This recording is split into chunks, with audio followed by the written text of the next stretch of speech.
वृश्चिक राशि के लिए बहुत ही स्पेशल एपिसोड में मैं डॉक्टर दिलीप आपका स्वागत करता हूं।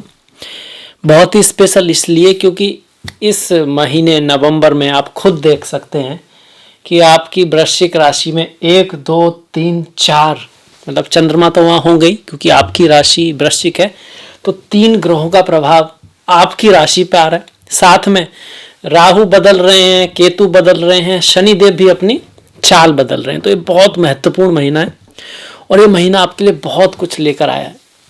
इससे पहले हम बात करें कि ये महीना आपको क्या देगा, चाहे वो आपका करियर है या फिर आपकी पढ़ाई लिखाई है या फिर आपका बिजनेस है या परिवार है, प्रेम है, और चाहे वो आपका स्वास्थ्य है, स्पिरिचुअलिटी, आध्यात्म में, फॉरेन जाना है, विदेश जाना है, स्टॉक मार्केट आदि आदि जितने भी जीवन के क्षेत्र हैं सभी के बारे में बात करेंगे। क्या रेमेडी हो सकती है उस पर भी ध्यान देंगे।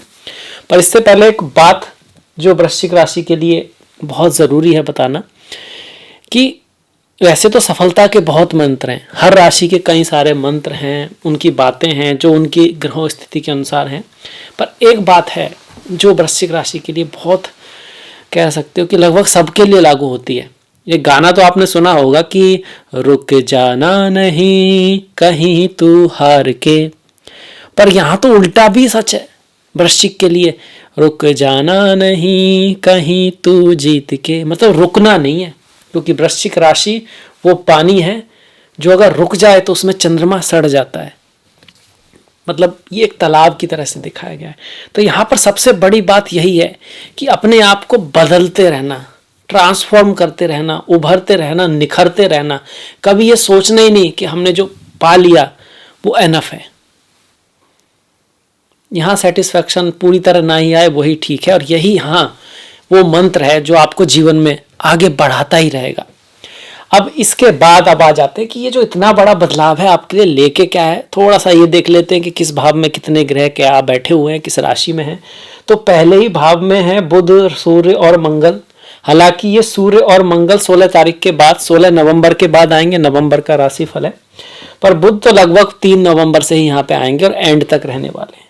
ठीक इसी तरह शनि की अगर बात करें तो चौथे भाव में शनि अब मार्गी हो गए। आप कहोगे भैया मार्गी कब बकरी हुए, कब मार्गी हुए? जून में ही हो गए थे।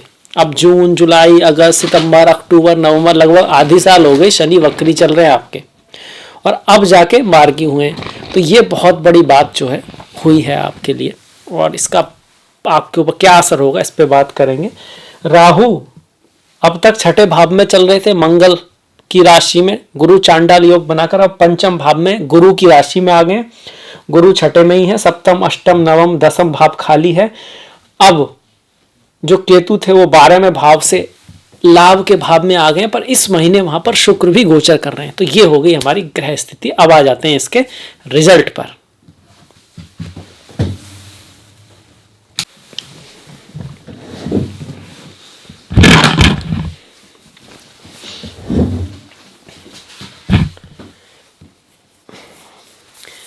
अगर रिजल्ट की बात करें तो पहले भाव में आए हैं 3 ग्रह, और पहला भाव होता क्या है जरूरी हो जाता है जानना। ये वास्तव में सबसे महत्वपूर्ण भाव है आपकी कुंडली का।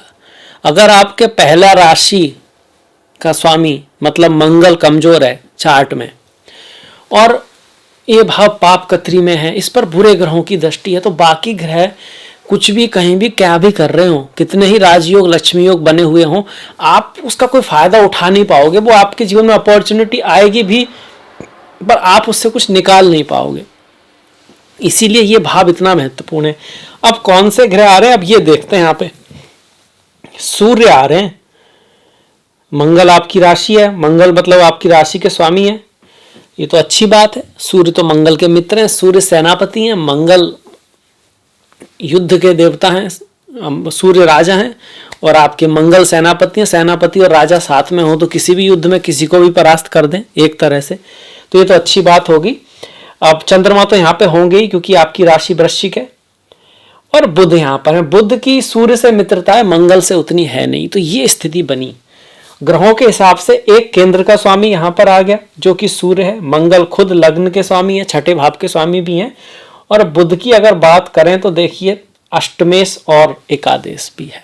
तो क्या स्थिति यहाँ पे बन रही है? एक तो धन आ सकता है, लक्ष्मी आ सकती है, भाई एकादश भाव का स्वामी आपके लग्न में आ गए, अच्छी बात है, राशि में आ गया और साथ में राशि मंगल भी वहां पर है, पर ये आपकी वाणी को कटु करेगा, ये आपके ससुराल से संबंधों को थोड़ा उतार चढ़ाव लाएगा, ये आपकी मैरिज लाइफ में भी थोड़े कष्ट लेके आ सकता है। एक बात। दूसरी बात, कार्य में आपको सफलता मिल सकती है। आपका किया गया कोई प्रयास, कौन सा प्रयास जो आपने फेम के लिए, नाम के लिए, यश के लिए कर रहे हैं, आप जॉब में, करियर में, ये आपको सफलता दिला सकता है। आप कहीं नेता हैं, आपको पब्लिक का सपोर्ट है, आप किसी आर्मी में हैं, आप कोई स्पोर्ट्समैन है, आपका काम कुछ इस तरह का है कि आप अगर एक बड़ी फिगर की तरह सामने आए, लोग आपकी थोड़ा शक्ति भी आपको दिखानी है उस जगह कि आप बहुत योग्य हैं, शक्तिशाली हैं, और आप एक बड़े कहीं ना कहीं उसके रूप में लोगों का एक प्रेरणा स्रोत बन सकते हैं, उस काम लिए तो ठीक है। पर वहीं पर्सनल रिश्तों में आप किसी पे हावी हो सकते हैं, आपकी किसी लड़ाई झगड़ा हो सकता है, आप फालतू में अपनी पत्नी के साथ, अपने पार्टनर्स के साथ उन पे कुछ थोपने की कोशिश कर सकते हैं। दोनों चीजें साथ में लेके आता है कोई भी ग्रह। अभी हमारे संस्कार, हमारी ज्योतिष की कुंडली, जन्म कुंडली जो है, हमारा परिवार, कि हमने भाई क्या अपने जीवन में सीखा है, देश, काल और पात्र डिसाइड करता है कि उसके रिजल्ट कहाँ जाएंगे। इसी को फ्री विल बोलते हैं। चीजें पत्थर की तरह सॉलिड नहीं है। अगर ऐसा होता तो फिर हम यहाँ कर क्या रहे हैं? मतलब इसका तो ये अर्थ हुआ कि आज का जो लिखा हुआ है अगर वो पत्थर की तरह ऐसा है कि वो होना ही है, तो ये तो अपने आप में ये भी कह रहा है कि जो पीछे हुआ है वो भी लिखा था, होना ही है, और जो आगे होगा वो भी लिखा था, वो भी लिखा ही है कि क्या होगा, फिर हम कर ही क्या रहे हैं? ऐसा नहीं है। तो हम उसके ऊपर कैसा रिएक्ट करते हैं, उस चीज़ को कैसे संभालते हैं, उससे कैसे हम निर्माण करते हैं। इसीलिए हम खुद ब्रह्मा विष्णु महेश हैं। हाँ, हम ब्रह्मास्मि, मैं खुद क्रिएटर हूँ अपनी लाइफ का। तो ये एनर्जीज ऐसी आ रही हैं आपकी तरफ। तो इसमें क्या करना है, आपको गुस्से में नहीं रहना। गुस्से में आपके अंदर जो एनर्जी है उसका यूज करना है कुछ क्रिएट करने के लिए। अगर आप ऐसे में चाहो बहुत कुछ कर सकते हो, भरपूर एनर्जी आपके अंदर रहने वाली है। अगर आपने कुछ ठान लिया तो आप कुछ बड़ा कर पाओगे। आप एक्सरसाइज करना चाहो तो अपनी बॉडी बना सकते हो। आप अगर अपने कार्य में मेहनत करो तो यहाँ आपके कार्य को रिकॉग्नाइजेशन मिल सकती है। अगर आप अपने बॉस से या अपने गुरुओं से, अपने बड़ों से कुछ सीखना चाहो तो आप में सीखने की क्षमता है। वृश्चिक राशि वालों की खासियत है, अगर ऊपर जाएं तो भगवान राम समान हो जाएं या वाल्मीकि समान हो जाएं, पर अगर नीचे गिरने पे आए तो ये अंगुलीमाल भी हो सकते हैं। इसलिए खतरनाक राशि होती है। गुण बहुत है, प्रतिभा बहुत है, पर ऊपर नीचे कहीं भी जा सकते हैं। इसीलिए वृश्चिक जो है वो एक इंटेंस राशि है। अब ये चीजें आ गई यहाँ से।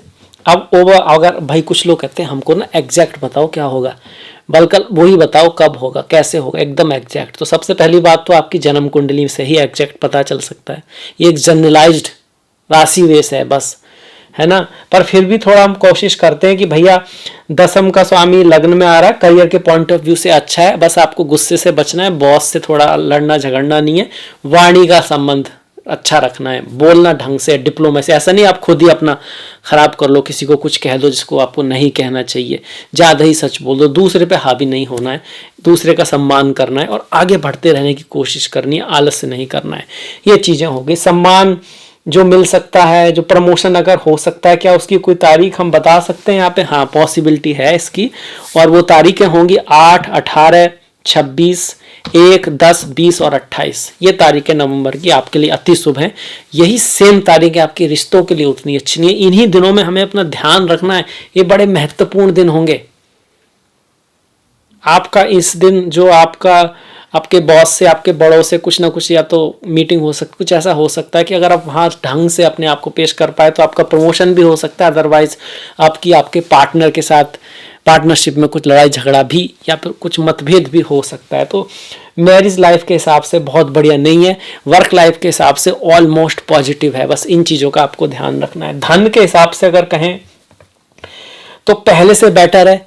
गुरु को राहु ने छोड़ दिया, धन के स्वामी को राहु ने छोड़ दिया है और गुरु चांडाल योग आपका खत्म हो चुका है।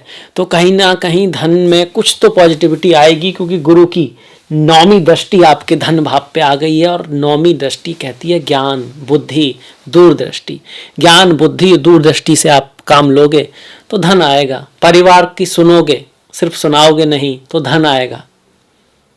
अपनी वाणी का अच्छा इस्तेमाल करोगे तो धन आएगा, अगर नहीं करोगे तो नहीं आएगा। इस समय व्यक्ति किसी की हेल्प करने के बारे में सोच सकता है, अच्छी बात है, पर यह ध्यान रखें हेल्प उतनी ही करें जितनी कर पाएं। ऐसा ना हो कि कुछ ज़्यादा ही कर दें और आपके काम बिगड़ जाएं। ये भी पॉसिबिलिटी है, इसलिए बता रहा हूँ मैं, क्योंकि हेल्प तो वही उतनी ही ठीक है ना। अगर आपके पास छाया है तो आप दूसरों को छाया दे सकते हो।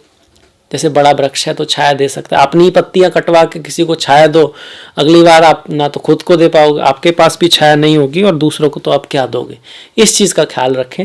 गुरु छठे भाव में है तो रोग ऋण शत्रु से बच के रहना, ज्ञान से काम लेना है, किसी भी सिचुएशन में बुद्धिमानी से काम लेना है, गुस्से से काम नहीं लेना है। किसी के प्रति हर्ट फीलिंग लाने से पहले ये सोच लेना है, उसकी स्थिति में आप होते तो कहीं ऐसा तो नहीं आप भी वही करते और आप वो भी वही कर रहा है, फालतू में इतना बुरा मान रहे हो। क्योंकि अगर आप उसकी जगह होते तो करते तो आप भी वही, तो फिर बुरा किस बात का मानना। और बाई चांस आप ऐसा नहीं भी करते तो सब तरह के लोग हैं, माफ़ करना सीखिए ज़िंदगी में, आप आगे बढ़ोगे, आपके पास पोटेंशियल बहुत है। अब ये गुरु विदेश की अपॉर्चुनिटी को दिखा रहा है, बाहर ले जाने को दिखा रहा है, क्योंकि बाहर वाले भाव को ही देख रहा है, विदेश के भाव को ही देख रहा है। व्यापार में अगर आप हैं तो कुछ मल्टीनेशनल इंटरनेशनल होने की संभावना बिल्कुल बताता है, क्योंकि 12वां भाव इसका भी है, पर यह भाव हॉस्पिटल और जेल का भी है। मतलब स्वास्थ्य का ध्यान रखना, हेल्थ का ध्यान रखना, लड़ाई झगड़े से बचना है। यहाँ से गुरु की दृष्टि 10वें भाव पर जॉब लगवा सकती है, काम मिल सकता है, गवर्नमेंट जॉब लग सकता है। और अगर आप ऑलरेडी जॉब में हो तो काम बढ़ेगा, यश बढ़ेगा, फेम बढ़ेगा। अब काम बढ़ना सभी को अच्छा नहीं लगता, जब चाहते हैं कि भैया बस उतना ही काम करें, बल्कि 1 घंटे पहले निकल लें और प्रमोशन भी होता रहे, ये भी चाहते हैं। पर ये क्या कह रहे हैं गुरु कि भैया अपनी सी राशि मतलब लीडरशिप क्वालिटी बढ़ानी पड़ेगी, लॉयल्टी बढ़ानी पड़ेगी, अपनी कैपेसिटी बढ़ानी पड़ेगी। अगर आपको अपने वर्क को बचा के रखना है तो आपको अपना जो ऑरा है वो दुनिया में, समाज के सामने, अपनी ऑथोरिटी के सामने, बॉस के सामने ऐसा करना पड़ेगा ताकि वो आप पे भरोसा कर सके, तब आपके काम के लिए बेहतरी रहेगी। इस चीज़ को यहाँ पर गुरु महाराज कह रहे हैं। तो ये बात समझ में आ गई। हमारे बिजनेस के हिसाब से महीना जो है उतना बढ़िया नहीं है जितना जॉब के हिसाब से, अपने काम के हिसाब से। बिजनेस के हिसाब से क्या है, क्योंकि पार्टनर के साथ झगड़ा वगड़ा दिखा रहा है ना, जो मैंने बताया था कई बार, वो बिजनेस के मामले में, शादी विवाह के मामले में उतना अच्छा नहीं है। और सप्तमेश भी शुक्र के साथ में, हालांकि 1 2 3 4 5 अपने से पंचम स्थान गए, अच्छी बात है, पर नीच का हो रहा है। नीच का हो गया मतलब कन्या राशि में शुक्र नीच के हो जाते हैं, और शुक्र जो है गुरु की राशि में उच्च के होते हैं, मीन राशि में उच्च के होते हैं, पर गुरु की दृष्टि भी उन पर नहीं पड़ रही है। और शुक्र और गुरु भी चंद्रमा से या राशि से केंद्र में नहीं है, तो कुछ खास इनका आप ये कहोगे कि नीच भंग भी नहीं हो रहा है। तो ऐसे में शुक्र नीच के तो हैं। फीमेल्स के साथ बना के रखनी है, फीमेल्स के साथ आपको बना के रखनी है, और कला का, प्रेम का सम्मान करना है। बहुत ज़्यादा प्रैक्टिकल नहीं होना है, किसी के दूसरे की फीलिंग्स को ठेस नहीं पहुंचाना है, खास करके कोई फीमेल हो तो। अपनी पत्नी से, पति से कुछ मतभेद या दूरियां बन सकती हैं, खास करके अगर आपके चार्ट में इस तरह के योग हैं तो कोई दूरी आ सकती है अपने पति पत्नी, प्रेमी प्रेमिका से। शादी में भी दूरी आने के चांसेस इस महीने बन रहे हैं। मैरिज लाइफ के लिए अगर हम कहेंगे तो महीना बहुत ज़्यादा ग्रेट नहीं है ये महीना जो है।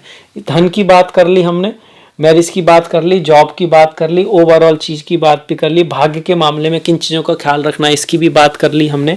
संतान के मामले में, पढ़ाई लिखाई के मामले में बात करें तो कंपटीशन रहेगा, आप बहुत कुछ करना चाहोगे। आपका जो फोकस है ना प्रेम के ऊपर, मंत्रों के ऊपर, पढ़ाई लिखाई के ऊपर, दुनिया में कुछ प्रूव करना है, कुछ करके दिखाना है, इसकी तरफ होने वाला है। आप फेम पाना चाहोगे और आपको प्रमोशन मिल भी सकता है अगर आपने और सारी बातों का ध्यान रखा तो, क्योंकि राहु अब पंचम में आ चुके हैं। पंचम पूर्व पुण्य का भाव है, संतान का भाव है, संतान के प्रति। पर मन थोड़ा भटकेगा जरूर, क्योंकि राहु एक थोड़ी सी एनर्जी ऐसी है, वो छदम एनर्जी है, मायावी, मायाराज जो राहु हैं, थोड़े से भाई पंचम में आ रहे हैं तो वहाँ थोड़ा सा पॉलिटिकल शक का होना, डिफरेंस ऑफ ओपिनियन का हो जाना, और आप कह सकते हो बहरूपिया है, तो ऐसे में आपके दोस्तों को आपके ऊपर, आपके दोस्तों के या प्रेयसी प्रेमिका के बीच में शक का आ जाना, छल का हो जाना या दूरी का आ जाना, ये हो सकता है। पर राहु यहाँ पूरी तरह नेगेटिव नहीं है, गुरु की राशि में है, गुरु उनसे सेकंड भाव में आ रहे हैं, अच्छी बात है। और कहीं ना कहीं ये दिखा रहे हैं कि हाँ, अगर आप इन चीज़ों में हैं तो आपको कुछ ना कुछ लाभ भी होता रहेगा, पर नॉट द बेस्ट। ऐसा नहीं कह सकते कि राहु यहाँ पे बहुत बेस्ट है। केतु आपके मित्र के भाव में, कुछ मित्र कम होंगे पर जो कुछ 1-2 मित्र होंगे उनसे आपको लाभ होगा। कुछ ऐसी चीज़ों से लाभ हो सकता है जो आपने सोचा नहीं था, आपने उसके बारे में विचार नहीं किया था। आप सोचे थे आप अपने जॉब से कमाओगे, पर आपने कहीं कोई स्टॉक में कुछ लगाया था या कुछ ऐसा काम किया था और उससे आपको लाभ हो जाए। आपके कुछ मित्र आपको स्पिरिचुअलिटी, आध्यात्म की तरफ मोड़ सकते हैं, इसको भी यहाँ पे ये महीना दिखा रहा है आपका। अब ये जो स्पिरिचुअलिटी, आध्यात्म से संबंधित या मंदिर की यात्रा वगैरह, ये पॉसिबिलिटी बन सकती है आपकी केतु के समय में, जो कि 6 तारीख पड़ रही है आपकी, और 15-16 तारीख, और इसके बाद आपका 24 तारीख के आसपास इस तरह की संभावना हो सकती है। किसी बड़े भाई बहन की लाइफ में इस दिन कुछ उतार चढ़ाव भी रह सकते हैं आपके। मैरिज से संबंधित जो मैंने कहा कि बहुत बेस्ट समय नहीं है मैरिज के लिए, शादी के लिए, तो 7, 17, 25 तारीखें हैं। अच्छा, अगर आप सिंगल हैं, आपकी किसी से मुलाकात नहीं हुई है, तो फिर आपको 7, 17, 25 तारीख को किससे मुलाकात होने की संभावना है। पर अगर आप पहले से रिश्ते में हैं तो आपको वहाँ ख्याल रखना है। भाग्य के मामले में भी भाग्य थोड़ा उतार चढ़ाव बना रहेगा। खर्चे की बात अगर करें तो दोस्तों पे कुछ खर्च हो सकता है। आप किसी को पैसा दे सकते हो जो कि वापस आए, उसमें थोड़ा शक है, तो इस महीने आप किसी को ना दें पैसा तो ज़्यादा अच्छा रहेगा। माँ लक्ष्मी की पूजा अवश्य करें, शुक्रवार के दिन श्री सूक्तम का पाठ करें, बहुत बढ़िया रहेगा। यहाँ पर गुरु और शनि, शनि की बात देखिए, शनि जो आप कह रहे थे ना बहुत बड़ी बात हुई है, राहु केतु की तो बात कर ली, शनि देखिए, शनि वैसे तो ढैया चल रही है और वक्री चल रहे थे। वक्री ग्रह टेढ़ा मेढ़ा होता है, पीछे ले जाता है चीज़ों को, आगे नहीं जाने देता, क्योंकि वो कहता है भैया पहले इन्हें ठीक तो कर लो, आगे बाद में बढ़ना, आप देख लो पहले सही रास्ते पर हो। तो अगर आपने पिछले जून से लेकर अब तक तैयारी की है, आपने समझने की कोशिश की आप सही रास्ते पर हो या नहीं, प्लान बनाया है अगर आपने पिछले 4-5 महीने, और अब आप उसको एग्जीक्यूट करना चाहते हो, जो आपने सोचा था, जो आपने करना चाहा था, तो फिर ये समय आपको कहेगा कि हाँ, आपकी जो मेहनत है वो रंग लाएगी, गाड़ी अब धीरे धीरे आगे जाएगी। ये शनि कह रहे हैं मार्गी होना। चौथे भाव का स्वामी मार्गी होने का, आपको घर जमीन से संबंधित कोई काम कर रहे थे और उसके लिए आपने अपनी नॉलेज को बढ़ाया था, चाहे वो आपको किस तरह से चीज़ों को बेचा जाए, किस तरह से ज़मीन की पहचान की जाए, कहाँ पर पैसा बढ़ सकता है, घट सकता है, घर के सामने, घर के बारे में। आप अगर कोई क्रिएटिव काम में थे, आप किसी स्पोर्ट्स में थे, आपका काम किसी तरह से अपने आप को एक्सप्रेस करने का था और आपने काफ़ी पिछले समय पे बहुत ज़्यादा ज्ञान अर्जित किया, बहुत ज़्यादा काम किया, आपने आपको निखारा है, तो अब उसकी चमक आपको मिलने वाली है। ये यहाँ पे शनि कह रहे हैं। ऐसा नहीं कि कुछ नहीं किया है तो रिजल्ट देने वाले हैं, ये याद रखिएगा, संसार कर्म प्रधान है। तो ये शनि का आ गया। यहाँ पर आप सबसे ज़्यादा ख्याल स्वास्थ्य का रखना है, अपने व्यवहार का रखना है, क्योंकि व्यवहार वाले भाव में मंगल हैं, सूर्य हैं, बुध हैं, राहु की दृष्टि है और शनि की दृष्टि है। तो खुद का जो ऑरा है उसको पॉजिटिव रखना है। डिफिकल्ट से डिफिकल्ट कंडीशन में भी भ्रमित नहीं होना है, भयभीत नहीं होना है, विचलित नहीं होना है, लक्ष्य की अगर लगे रहना है और सही रास्ते से प्रयास करते रहना है। देखते हैं सफलता कैसे नहीं मिलती। अब इसके बाद बढ़ जाते हैं त्योहारों की तरफ, पर इससे पहले मैं कुछ महत्वपूर्ण डेट बता देता हूं, आपके शायद काम आ सके। हो सकता है उनमें से कुछ आपके काम ना आए तो माफ़ कीजिएगा, पर किसी के शायद काम आ जाए। तो जैसे किसी की शादी विवाह है तो 23, 27, 28, 29 शुभ तारीखें हैं। गृह प्रवेश, अगर किसी ने घर खरीदा है और वो गृह प्रवेश के बारे में जानना चाहता है तो 22, 23, 27, 29 तारीखें हैं। नामकरण, किसी के कोई संतान पैदा हुई है, कोई बच्चा बच्ची पैदा हुआ, उसका नाम रखना चाहते हैं तो उनके लिए 8, 9, 10, 19, 20, 22, 23, 24, 27, 29 काफ़ी शुभ तारीख हैं। अन्न प्रसन्न मुहूर्त, मतलब पहली बार जब माताएं बच्चों को खाना खिलाती हैं, दूध के अलावा, मतलब पिता भी खिला सकते हैं, ऐसी कोई बात नहीं है। तो 10, 22, 24, 27, 29 तारीखें काफ़ी शुभ हैं। कर्ण भेद, कानों में हम जो करते हैं ना अच्छा, ऐसा नहीं है कि सिर्फ बच्चियां कानों में ये जब करती हैं, सिर्फ लड़कियों के, ऐसा नहीं है। पुराने समय में राजा लोग हो गए, ब्राह्मण लोग हो गए, सभी करते थे और ये मेडिकली भी अच्छा माना जाए। ज्योतिष में भी ये एक रेमेडी है, किसी का बुध वगैरह खराब हो तो उसका जो मुहूर्त है वो 3, 4, 5, 10, 11, 19, 20, 24, 25, 29 तारीख को है। विद्या आरंभ, विद्या को आरंभ करने के लिए किसी बुक को पढ़ना है आपको, कोई ज्ञान की चीज़ का शुरुआत करनी है, तो उसके लिए 2, 3, 10, 15, 24, 29 व्हीकल से संबंधित कोई काम है, गाड़ी से संबंधित कोई काम कराना है आपको, तो 3, 10 भी सर्विस वगैरह करानी है, गाड़ी लेनी है, कुछ भी इसमें आप कर सकते हो। और प्रॉपर्टी से संबंधित अगर आपका कोई काम है तो 3, 7, 8, 18, 13, 14, 17, 22 तारीख अच्छी। ओवरऑल जो शुभ तारीख है उनमें से 24 बहुत अच्छी तारीख है, 23 बहुत अच्छी तारीख है, साथ में 1, 2, 3, 5, 11, 13, 18 और 23, 27, 29, 30 तारीखें काफ़ी अच्छी हैं, 24 बहुत अच्छी तारीख है। तो ये शुभ तारीखें हो गई। अब बढ़ जाते हैं सीधे त्योहारों की तरफ। त्योहार बेहद ही महत्वपूर्ण है, हमारे इतिहास को दिखाते हैं, एक तरह से हमको दिखाते हैं। आप अगर कहीं बाहर जाते हैं, विदेश जाते हैं, किसी से मिलते हैं, तो आप उनको कहीं ना कहीं उनके ट्रेडिशन को समझना चाहते हैं, उसके पास्ट को पढ़ना चाहते हैं, उस हिस्ट्री को जानना चाहते हैं। कम से कम एक बुद्धिमान व्यक्ति जानना चाहता है उनके त्योहारों को, उनके इवेंट्स को, क्यों क्या होता है। इससे उनकी एक पहचान आपको पता चलती है। तो वैसे ही ये त्योहार हमारी पहचान है।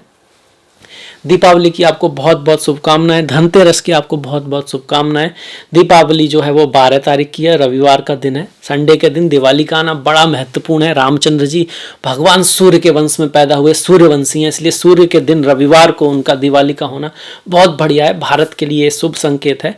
धनतेरस जो है शुक्रवार को, बहुत ही खूबसूरत दिन है, माता लक्ष्मी के दिन धनतेरस का होना बहुत बड़ी बात है। 10 तारीख को, 1 नवंबर को करवा चौथ है, बुधवार के दिन, गणेश जी के दिन करवा चौथ का होना भी बहुत शुभ है। क्या बात है इस बार। गोवर्धन जो है वो 13 तारीख को सोमवार को पड़ रहा है। भगवान कृष्ण चंद्र से जुड़े हुए हैं। भगवान कृष्ण जो है वो चंद्र वंश से आप कह सकते हो जुड़े हुए हैं। जैसे भगवान राम सूर्यवंशी हैं, भगवान कृष्ण चंद्रवंशी हैं। तो सोमवार के दिन गोवर्धन पूजा बहुत ही बढ़िया 13 तारीख को, भाई दूज मंगल के दिन 14 तारीख को, और छठ पूजा शनिवार के दिन 18 तारीख को इस महीने पड़ रही है। तो बहुत ही विशेष त्योहार है। एकादशी, दोनों एकादशी गुरुवार के दिन, रामा एकादशी 9 तारीख को, देव उत्थान एकादशी 23 तारीख को, 23 नवंबर को होगी। शिवरात्रि शनिवार के दिन विशेष है, और प्रदोष व्रत जो है दोनों शुक्रवार को पड़ रहे हैं, 10 और 24 तारीख को। अमावस्या जो है वो आपकी मंडे को है, सोमवार को है 13 तारीख को। पूर्णिमा भी सोमवार को है 27 तारीख को। तो कितना महत्वपूर्ण तरीके से डेट त्योहार सब मैच हो रहे हैं। और बुधवार की बात करो, बुधवार के दिन संकष्टी है, पहली बड़ी बात है, 1 नवंबर को ही शुरुआत में ही, और 30 नवंबर को जो है गुरुवार को दूसरी संकष्टी इस महीने पड़ी है। तो बहुत ही विशेष महीना है ये रेमेडीज के पॉइंट ऑफ व्यू से भी, क्योंकि इस बार जो त्योहार तारीखों का जो मिलन है वो अभूतपूर्व है।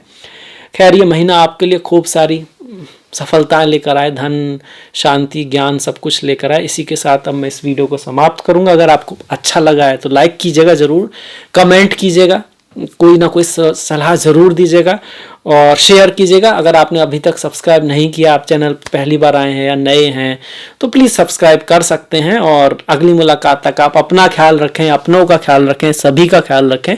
कुछ ना कुछ बढ़िया देखते रहें, सुनते रहें और करते रहें, क्योंकि संसार कर्म प्रधान है। नेक्स्ट मुलाकात तक आप सभी का बहुत बहुत धन्यवाद। नमस्कार।